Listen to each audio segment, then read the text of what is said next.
Hello everyone, आज है 28 मई और आज इस वीडियो में हम बात करने जा रहे हैं आइनॉक्स विंड के बारे में।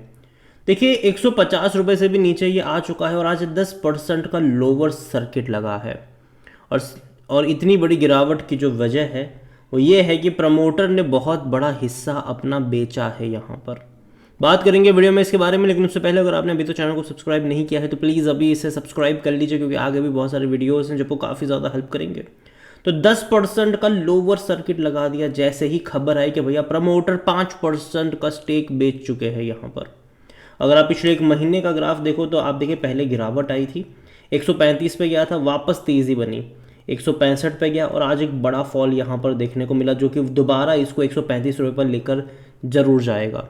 और जहाँ तक 5 साल का ग्राफ देखो तो भाई साहब एक टाइम पे ये काफ़ी कम प्राइस पे था, 5 रुपये का था, बड़ी तेज़ी आई, लेकिन एक्चुअली में कभी भी ये 5 रुपये का था ही नहीं, 4-5 रुपये का। ये प्राइस आप इसीलिए देख रहे हो क्योंकि बहुत बड़ा यहाँ पर बोनस अनाउंस हुआ था और जिसके चलते ये प्राइस एडजस्ट हुआ है। लेकिन ग्राफ काफ़ी इंटरेस्टिंग है, आप देखो बेहतरीन रफ्तार आई है, 5 साल में 700% से भी ज़्यादा का ग्रोथ है। और अगर आप लोअर लेवल से कंपेयर करोगे तो ये 2000% से भी ज़्यादा का ग्रोथ आपको देखने को मिलेगा, उससे भी ज़्यादा का कह लो यहाँ पर ग्रोथ देखने को मिलेगा यहाँ पर। तो बड़ी रफ्तार इसने दिखाई ज़रूर है और अभी भी कोई बहुत बड़ी तेज़ी यहाँ पर नहीं कह सकते कि देखने को मिली है। अभी भी उतनी बड़ी गिरावट नहीं देखने को मिली, तेज़ी तो बहुत बड़ी आई है यहाँ पर, लेकिन अभी भी कोई उतनी बड़ी गिरावट नहीं आई है जो कि मुझे लगता है कि आनी चाहिए यहाँ पर। अगर आज की दिन की मैं बात करूँ तो बड़े लार्ज ट्रेड्स यहाँ पर हुए हैं, एटलीस्ट 6.03 करोड़ शेयर्स और 6% का जो स्टेक है उसके हैंड्स एक्सचेंज हुए हैं। और अगर आप देखोगे तो किस प्राइस पे हुए तो वो 150 रुपये की कीमत पर हुए हैं, 150 रुपये की कीमत पर हुए हैं। यहाँ पर आइनॉक्स विंड प्रमोटर अगर आप देखोगे तो 5% का स्टेक ऑफलोड करने वाले हैं यहाँ पर। अभी अगर आप देखो तो प्रमोटर के पास जो मार्च एंड तक अगर आप देखो तो 38.43% का स्टेक था और इसको अब ये घटाने वाले हैं और 5% कम करेंगे। अगर आप टोटल नंबर ऑफ शेयर्स देखो तो मार्च 2024 तक जो प्रमोटर के पास टोटल नंबर ऑफ शेयर्स थे वो 32.59 करोड़ के आसपास के थे, लेकिन उन्होंने यहाँ पर बोनस भी दे दिया, ठीक है, 1 पे 3 शेयर्स यहाँ पर बोनस हो गए। तो इसका मतलब कि नंबर ऑफ शेयर भी इनके बढ़ गए, हालांकि शेयर होल्डिंग उतनी ही रही लेकिन नंबर ऑफ शेयर्स बढ़ गए। यहाँ पर अभी इनके पास 97.78 करोड़ के आसपास के शेयर्स देखने को मिल रहे हैं।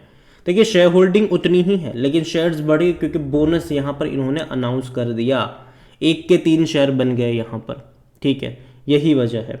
और यहाँ पर अगर आप देखोगे तो आज गिरावट यहाँ पर देखने को मिली है और जाहिर सी बात है जब प्रमोटर इतनी बड़ी क्वांटिटी बेचने के लिए लेकर आएंगे 5%, जो कि बहुत बड़ा नंबर हो जाता है पर्टिकुलर अगर आप नंबर ऑफ शेयर्स के हिसाब से देखते हो तो एक प्रॉफिट टेकिंग आना लाजमी है और वही यहाँ पर देखने को मिल भी रहा है।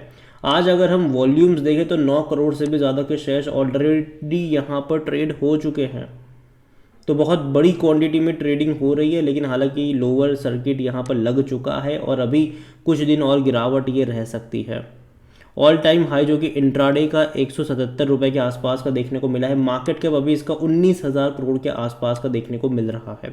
कंपनी को लेकर अगर आप देखोगे तो according to Moneycontrol user कोई भी खरीदने की बात नहीं कर रहा है, हर कोई कह रहा है बेचो। एक तो प्रमोटर की होल्डिंग कम, ऊपर से इतनी बड़ी क्वांटिटी बिकने के लिए तो जाहिर सी बात है थोड़ा सा नेगेटिव इंपैक्ट जरूर पड़ेगा। और देखो प्राइस वाइज अगर आप देख रहे हो यार 150 रुपये सस्ता है, लेकिन एक्चुअली में अगर आप देखो तो इसने बोनस दिया था, इसके चलते ये इस लेवल पर है। 25 अप्रैल को ही ये हुआ है, एक्स बोनस डेट 24 मई के आसपास की थी, 1:3 का था ये, मतलब 1 शेयर के 3 शेयर यहाँ पर बन गए। तो जाहिर सी बात है प्राइस भी उस तरीके से एडजस्ट होगा। लेकिन हाँ, इसने 2024 का अगर आप इनका फाइनेंशियल ईयर देखो तो खूब अच्छा रहा है इनके लिए। अगर हम वैल्यूएशन के हिसाब से देखें तो इसका पी अभी नेगेटिव में है, क्योंकि देखो प्रॉफिटेबल ये अभी पिछले 2 क्वार्टर से ही हुए, वरना उससे पहले ये लगातार भारी भरकम लॉस कर रहे थे। पिछले 2 क्वार्टर में पूरा खेल पलटा है इनके लिए। 100% एनालिस्ट की यहाँ पर बाइंग रिकमेंडेशन है।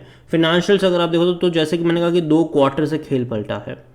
अब देखिए पहले क्या था कि 300 करोड़ के आसपास का रेवेन्यू था और लॉस हो रहा था 60 करोड़ का, 111 करोड़ का, 200 करोड़, 200-250 करोड़ का भी लॉस था। इवन रेवेन्यू भी सिर्फ 100 करोड़ के आसपास का ही था 2022 सितंबर तक का। तो ठीक है, तो रेवेन्यू कुछ खास नहीं थे और नुकसान 200 करोड़ के आसपास से क्वार्टरली देखने को मिल रहे थे।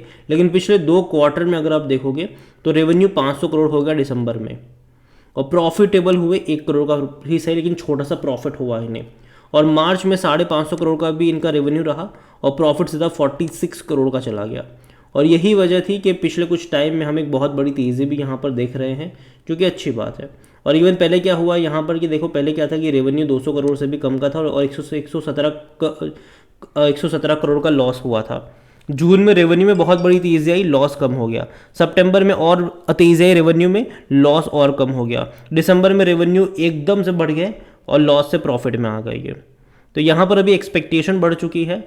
अभी आने वाले क्वार्टर इंपॉर्टेंट रहेंगे कि नंबर्स कैसे आते हैं, कहीं ये वन टाइम प्रॉफिट वाला मामला ना निकल कर आ जाए। आइए देखो, कंपनी अच्छी है, मैं कह दूँ बेहतरीन कंपनी है ये, लेकिन अभी जिस वैल्यूएशन के ऊपर है वो थोड़ा सा मुझे महंगा लग रहा है।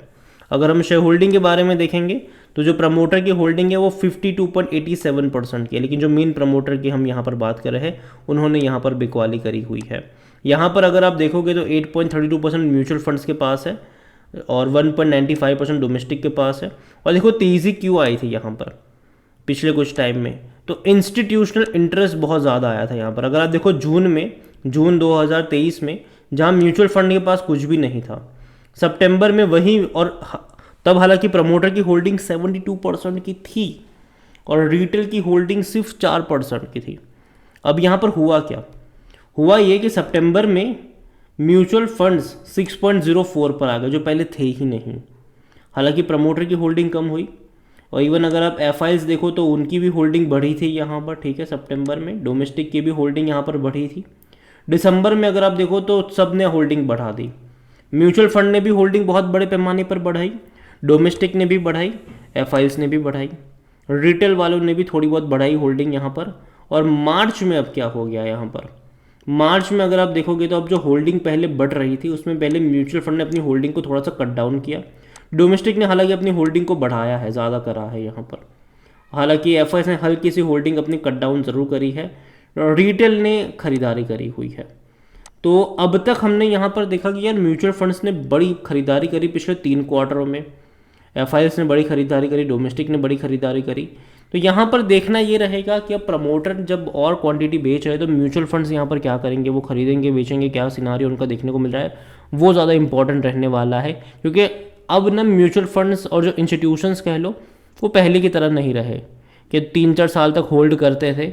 अब यहाँ पर होता यह है कि भाई साहब फ़ौरन बिकवाली करना शुरू कर देता है ये सब भी। तो यहाँ पर मैं अभी आइनॉक्स विंड को लेकर मैं कहूँगा कि अच्छी खासी क्वांटिटी में इंस्टीट्यूशन पार्टिसिपेशन यहाँ पर ज़रूर देखने को मिला है, लेकिन वो कब तक रहेगा वो देखना यहाँ पर रहेगा। अभी के लिए मुझे थोड़ा सा ही महंगा लग रहा है। डेफिनेटली लास्ट क्वार्टर के नंबर बहुत अच्छे रहे इनके मार्च के, लेकिन अभी मुझे लगता है कि जिस तरीके से प्रमोटर ने बहुत बड़ी क्वांटिटी बेची है, एटलीस्ट कहीं पर किसी एक लेवल पर इसका रुकना ज़रूरी है। और जब तक वो नहीं होता है मैं इतना ही कहूँगा कि दूर बैठो तमाशा देखो। कंपनी अच्छी ज़रूर है, ठीक है, एक लेवल मुझे लगता ज़रूर है कि एटलीस्ट 135 रुपये के आसपास एक इनिशियल सपोर्ट हो सकता है, और दूसरा जो स्ट्रॉन्ग सपोर्ट है वो 110 रुपये के आसपास नज़र आता है। यहाँ पर देखते हैं कि वो यहाँ पर इंटैक्ट रह पाता है कि नहीं। अगेन ये मेरा पर्सनल ओपिनियन है, कोई भी इन्वेस्टमेंट एडवाइस नहीं है ये यहाँ पर, और मैं अभी के लिए तो इससे दूरी बनाना पसंद करूँगा, ये मेरा मानना है। बाकी मर्जी आपकी है। वीडियो को यहीं पे एंड करता हूँ। पसंद आया हो तो लाइक करें, शेयर करें, चैनल अगर पहली बार है तो प्लीज़ सब्सक्राइब करें। और आइनॉक्स विंड के बारे में आप क्या सोचते हैं वो भी आप मुझे कमेंट में लिख के बता सकते हैं। Thank you.